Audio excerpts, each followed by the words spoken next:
Yellow কালারের cake আমি অনেক দিন পর বানালাম। মনে আছে গত বছরের সেই আমার ভাইরাল 2-in-1 কেকটা, যেটা পিঙ্ক আর ব্লু দিয়ে করেছিলাম।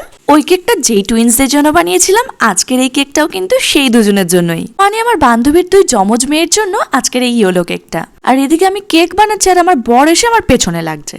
এই করতে করতে তারপরে আবার ঝগড়া লেগে গেল। আর আমাদের তো সারাক্ষণই ঝগড়া মারামারি লেগেই আছে। ঝগড়া করতে করতেই এতগুলো বছর পার হয়ে গেল, তারপরে জানি না আরো কি হবে। যাই হোক, তো গত বছর এই যমজ পুচকিদের জন্য বানানো সেই 2-in-1 কেকটা তো বেশ ভাইরাল হয়েছিল। তো তারপর আজকে আবার এই কেকটা বানালাম। দেখতে দেখতে 1 বছর হয়ে গেল, আবার ওদের জন্মদিনের কেক বানিয়ে ফেললাম। আর এদিকে আমি আজকে বাঁ হাত দিয়ে ফোন ধরে ভিডিও করছি আর ডান হাত দিয়ে কাজ করছিলাম, তাই ভিডিওটা এত কাঁপছিল।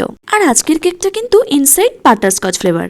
তো ওই কেকটা তো সবাই অনেক ভালোবাসা দিয়েছিলে, আর এই কেকটা সবার কেমন লাগলো অবশ্যই সবাই একটা লাইক কমেন্ট করে জানিও। আর এই হলো 2 চমচ কন্যা, দুষ্টু আর মিষ্টু। দেখা হচ্ছে আবার পরের ভিডিওতে। টাটা।